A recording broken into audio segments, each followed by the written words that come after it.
Très confiante parce que déjà je viens chanter pour la famille, hein, pour la communauté Rastafari, pour toutes les personnes qui viendront aussi, mais essentiellement dans le cadre du Festival des Arts Rastafari, c'est pas rien.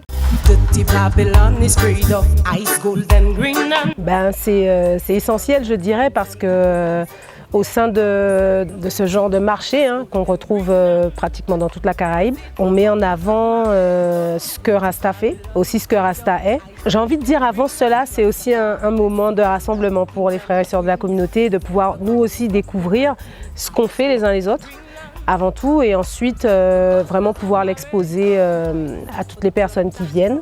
When you feeling down deep inside, you got to hail him. Cette période, c'était entre 15 et 17 ans. J'étais au lycée Gerville-Réache, à Basse-Terre. C'est vraiment à cette période que j'ai rencontré d'autres sistas qui, elles aussi, partageaient cet amour de la musique et qui m'ont permis d'enlever toutes les barrières que je pouvais me mettre et d'y aller à fond. Donc ça a été la première opportunité d'écrire des textes, de les chanter, de les enregistrer, des mixtapes à l'époque sur cassette. Et c'est aussi à cette époque-là que j'ai entendu le nom de Rastafari pour la première fois. Donc c'est une période inoubliable, bien évidemment. Non, t'es pas dans Zion, man. Ouvre les yeux, regarde autour de toi. En fait, depuis petite, j'ai toujours chanté. Petite, je chantais du Whitney Houston, du Mariah Carey, des Zouk aussi. Je chantais beaucoup de Gilles Floro à la maison. Et du coup, en grandissant, j'ai toujours un peu chanté. Et c'est vrai que les amis disaient « Ah, tu chantes bien, tu chantes bien, tu chantes bien ». Mais c'est vrai que quand on s'entend tout le temps, en fait, on se dit la voix, elle est, je dirais pas banale, mais elle est commune, quoi. Tout le monde peut chanter et sans vraiment se rendre compte de la puissance de cet outil. Jusqu'au jour où, certaines personnes vont te dire mais ça me touche. Quand j'ai décidé de faire de la musique officiellement, en tout cas dans le style reggae et avec cette foi qui est mienne, c'est lorsque justement j'ai accepté l'appel de Rastafari et c'est à travers la musique que je me suis éduquée en fin de compte.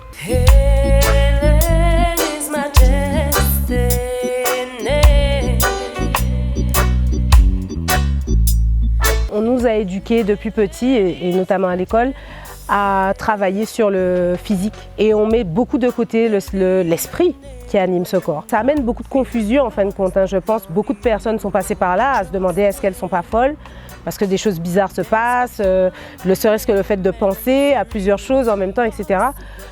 Souvent, on se pose des questions, donc pour moi, c'était important d'en parler naturellement. De le normaliser, je dirais, pour que chacun puisse comprendre que l'individualité, l'esprit qui les anime est vivant et que c'est à nous de le tenir vivant. Il faut pas avoir peur de nous-mêmes. Il faut chercher à se connaître pour pouvoir se comprendre et ne pas oublier qu'on fonctionne tous de manière différente. Donc le message, c'est vraiment chercher au fond de vous, en fin de compte. Chercher au fond de vous à savoir qui vous êtes, pour pouvoir exceller sur Terre et être au maximum de vous-même.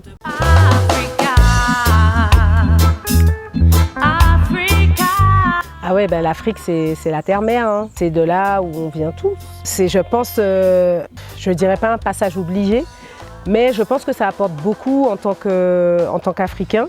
Et je pèse mes mots, nous sommes tous Africains. C'est important d'y aller. Et pour moi, en tout cas, ça a été révélateur. Ça m'a permis d'aller au bout de ma recherche, de savoir qui je suis, d'où je viens. Et c'est pour ça que j'ai écrit le morceau Al-Kiboulan, où j'explique vraiment que petite, je me questionnais en fin de compte sur ce qu'étaient les Noirs. Parce que on nous disait qu'on est noir, j'ai grandi en France, donc j'ai eu vraiment des moments où je me suis questionnée.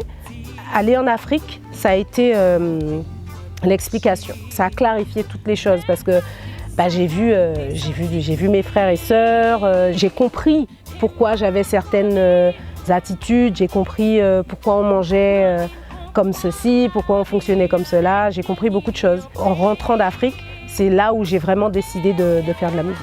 Je me suis dit je sais qui je suis, maintenant faut que je partage tout ça.